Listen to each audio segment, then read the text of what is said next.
Isa TV production.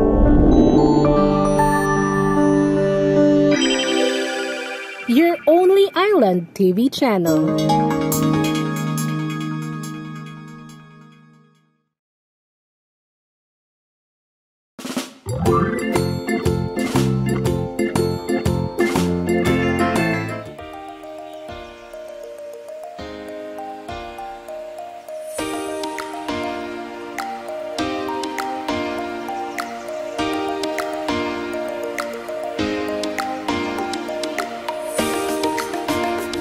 Assalamualaikum, buenos dias, happy Isabela! Sa araw na ito, isa na namang panibagong episode ng Agricul Show. At sa araw na ito, makakasama po natin mga viewers ang ating isa sa mga magsasaka na sinusuportahan ng Office of the City Agriculturist na si Mr. Amiriel. Sir, magandang umaga po. Unang-una, gaano po kalaki ang ating farm?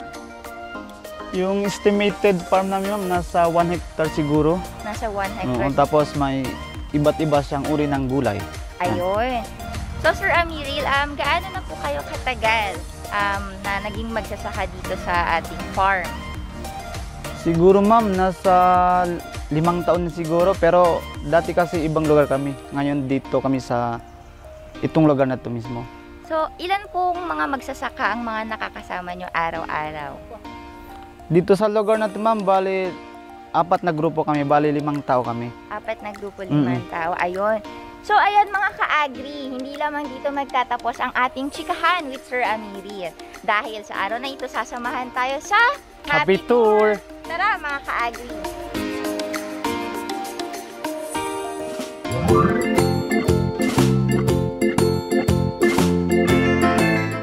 So, nandito tayo ngayon sa talong. Kung nakikita nyo, parang may bunga na siya. Tapos, yung pagtatanim namin dito kasi parang mahirap sa tubig, tsaka sa mga kailangan namin mga fertilizer. Yan, tsaka kailangan din namin ng supports na galing sa City Hall. Yun. So sir, paano po kayo nag-aalaga ng isang talong plant po? Yung una-una naming yung ginagawa sa talong, sinisidling na muna namin, tapos na-transplant after 15 days. So yung ganitong klaseng tanim po, gaano katanda na po kaya ito? Siguro nasa 1.5 months na yan. 1.5 months, ayun. So sir, ano po yung masasabi ninyo regarding sa ating measurement, ayun. Yung sa amin kasi parang walang sa measurement importante. Nasa tamang lang siya, tamang pagtatanim. Yan. Ayun. So, iyan. Syempre, ang ating mga farmers ay may kanya-kanyang tips or process, no? Kung paano sila magtanim. May kanya-kanya rin silang skills kung paano mag-alaga upang magkaroon ito ng mga maayos na bunga. So, ayan. Ano pa po yung mga tanim na ating pwedeng makita rito sa inyong farm, Sir Amiriel? Meron din kaming mga okra, tsaka siling laboy at tsaka tanglad. Ayun. So, ayan mga ka-agri. Next stop tayo.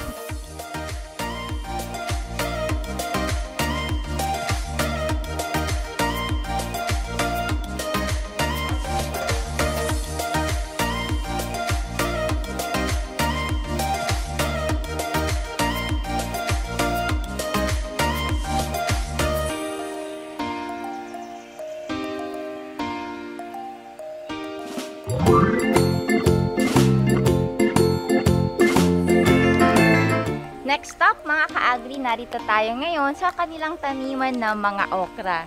So ito, gaano po kalawak sir ang ating taniman ng mga okra? Nasa estimated ko nasa 1/4 hectare to siguro. Ganyan. Ayan, nasa 250 square meters mga ka-agri. So sir, maaari niyo po ba kaming bigyan din ng tips, pati ang ating mga ka-agri patungkol sa pagtatanim ng mga okra? Of course. Yung pagtatanim namin ng okra nasa tamang proseso. Kailangan nasa kalahating metro yung bawat pagitan ng ng tanim. So yung mga ganitong klaseng okra, sir, siguro mga ilang taon na to siya, sir? Or ilang months? Nasa 2 months pa lang yan, yung mga ganyang kalaking okra. So saan, sir, napupunta ang mga hina-harvest po ninyong okra? Bale, dinadala namin sa market, doon kami nagbebenta ng hinahabis namin na gulay. Magkano na po ngayon, sir, yung bentahan ng okra sa town? Yung kilo niya, ma'am, nasa 60 yung kilo ng okra. Ayun. Imagine, nagkakaroon tayo ng ambag sa ating mga living things, no? Kasama na ron ang ating lupa at pinagyayabong natin at pinag-iingatan. At the same time, nagkakaroon ng kita ang ating mga magsasaka. So kung tayo lamang ay matyaga, of course, may nilaga. Di ba, Sir Amiril? Agri Yes, tayo tama dyan. po kayo, ma'am. Agri din ba kayo dyan, mga ka-agri?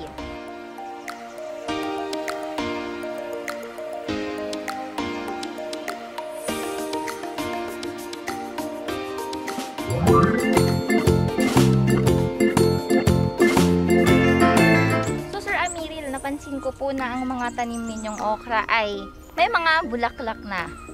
So, ano po kaya ang ibig sabihin ng mga ito? Nasa flowering stage na tayo po, ma'am. Pag ganyan. So, ma'am. napaka-dami ng ating mga okra, sir. So, Sir Amiril, ano po kaya yung mga ginagawa ninyo or ina-apply ninyo sa ating mga pananim upang maging ganito karami ang kanilang bunga? Bale, 3 klase ng fertilizer, ma'am, yung ginagamit namin dito. Unang-una ang 14-14, tapos yung urea. Ikatlo yung yung 14-14 complete. Yun, ma'am. Bale, 3 siya. Mga ka-agri, tapos na tayo sa okra. Ngayon naman pupunta tayo sa siling labuyo. Ayan, tara. Tara, let's go.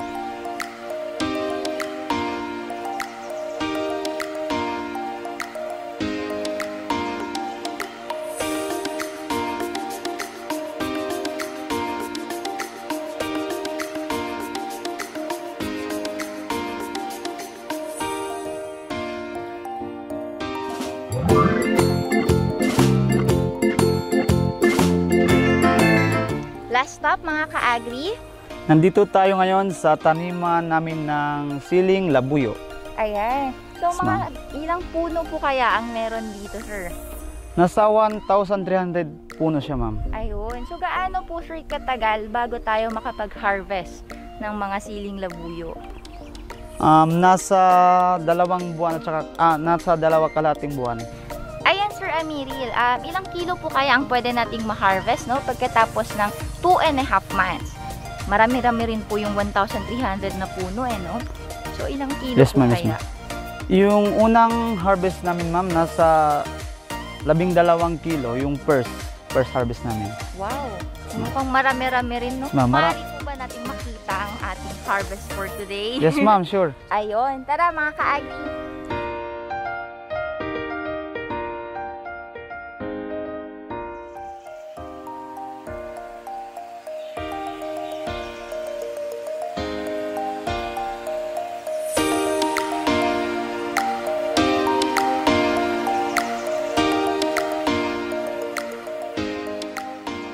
So, ayan mga ka-agri, merong na-harvest si na Sir Amiril na almost 2 sacks, no, ng siling labuyo. So, ano po kaya yung secret ninyo sa pagtatanim ng siling labuyo, Sir Amiril? Bale, nasa tamang lang yan siya, ma'am. Nasa tamang proseso. Yung paggamit ng pataba, tsaka nasa tamang pagdidilig ng puno. Ayan mga ka-agri, sa aking pakikipag-usap kay Sir Amiril, naramdaman ko po talaga ang kanyang dedikasyon at pagmamahal sa pagtatanim. Pero, hindi lamang po dito magtatapos ang ating chikahan dahil sa pagbabalik ng Agri-Cool Show, makakasama naman natin ang iba pang kasamahan ni Sir Amiril sa kanilang Happy Farm.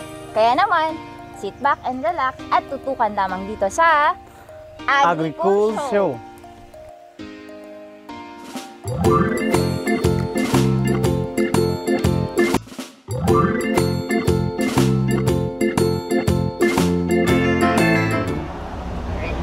Assalamualaikum kaniukatan. Magtukol sa ba agriculture. Ako ini ang mag-uumariya maligi. At ini pagkawayanan ko mga anak ko. Anak ko ang po. At tinadlaw-adlaw ako mag-umamari para mabuhi ko katanin mga pamilya ko. Ang problema na mo din ang pasasin mga tubig, mga pagsukabe ini. Sa pagkawayanan, sa mga kuli na maginang at tinaway ni pagkawi ko ang mga anak ko. Namun, magsukul ako sa mga agriculture at tinatawang kami sa mga katay, sa mga pangayon naman, mga similya, sila mga abono, iwan sa namin katan na ginanga sa City Hall, magsukul na ba, kununin pangayon naman ito kanila, real de sa basama. So, ako po si Normina Duhil, anak po ni Ami Duhil, na isang magsasaka, at ika-apat po na sa magkakapatid. So, siyam na magkakapatid po kami. At nag-aaral po ako ngayon. Ako kasalukuyan nag-aaral sa Basilan State College na kumukuha ng kursong BSHM. Mahirap po yung mag-aral lalo na pag magsasaka po kami kasi lalo sa financial po, hindi po alam kung paano po yung pang-araw-araw. Pero nakikita ko po rin yung sakripisyo ng mga magulang ko sa pag-aaral sa akin. Gusto ko po yung suklian at sa pagsusukli sa kanila, mag-aaral po ako ng mabuti. At so, nakikita ko po yung dedikasyon ng mga parents ko sa pagpapaaral sa amin.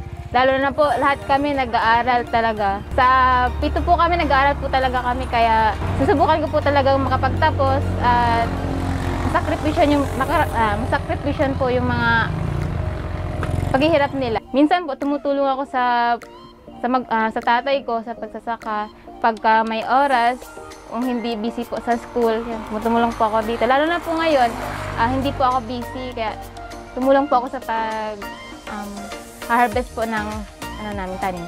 So naranasan ko na po yung mabully sa school, lalo na po sinasabi nila na mahirap lang kami at magsasaka yung mga parents ko. Mahirap, sakit po yun, lalo na yung trabaho po yung pinag-uusapan. So, never ko pong ikakahiya yung trabaho ng parents ko, lalo na ito po yung pinagtutustos sa amin sa pang-araw-araw. At kung ano man ako ngayon, dahil yun sa kanila. At gusto ko magpasalamat kasi dahil sa kanila, nakapag-aral ako at naging matatag din. Bale, mababa lang kasi yung natapos ko, nasa elementary level lang ako. Pero di naman yun hadlang para magsikap sa buhay. Kailangan kasi pag may pamilya ka na, kailangan mo kasi ng trabaho. Kahit anong trabaho, wag lang magnakaw. Importante may makain yung pamilya namin. Bale, kami lang yung nagpush sa sarili namin para magtanim dito, mag-garden. Dahil kasi sa hirap ng buhay, tapos kailangan din namin pakainin yung pamilya namin sa bawat araw-araw. Meron din kaming ampalaya, tsaka yung tinatawag nilang atyal, yung malaking sili, tsaka yung string beans. Bali yung mga challenges namin dyan, ma'am, yung pag ng damo.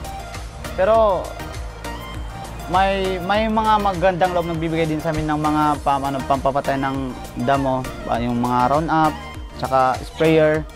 Umaatake yung insekto. Pero may mga ahensya ng gobyerno na hinihingian namin ng insecticide, nagbibigay din sila. Sa mga taong gustong magsimula sa pag-garden, huwag kayong matakot mag-start. Kasi meron naman tayong gobyerno na nagbibigay ng seedling at saka mga gamit para sa gardening tulad ng City Hall at saka Basilan Province na agriculture din. Yung pag-garden kasi, marami tayong nakukuhang benepisyo eh. Kung kailangan natin ng preskong gulay, kukuha lang tayo sa tanim natin. Sa mga gusto rin bumili, pwede rin pumunta dito. Sa mga gustong bumili ng gulay namin, pwede kayong pumunta dito sa lugar namin. Sa mga gustong bumili, pwede kayong pumunta dito. Everyday, ma'am, nagbebenta naman kami dito sa tabi ng daanan. Sa mga tulad namin na nag-garden, yung kailangan namin na tulong galing sa gobyerno is yung mga fertilizer, ma'am, tsaka seedlings, yung mga gardening tools, kailangan din namin yan. Sana kung may magandang loob magbigay sa amin, yun ang kailangan namin, ma'am. So, sa mga tumulong sa amin na hiningan namin ng seedlings, tsaka mga gamit sa pagtatanim, maraming salamat sa mga kasamahan ko. Marami din naitulong sila sa pagtatanim namin, sa mga pamilya namin, marami din salamat. Yes, ma'am.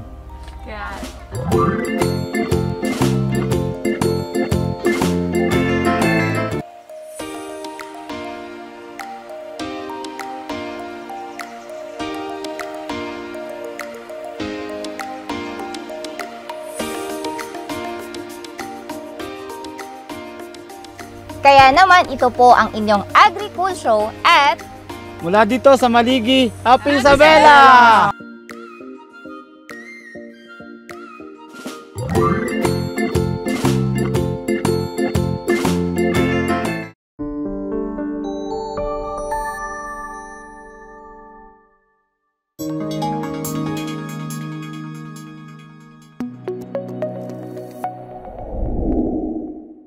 Isa TV production.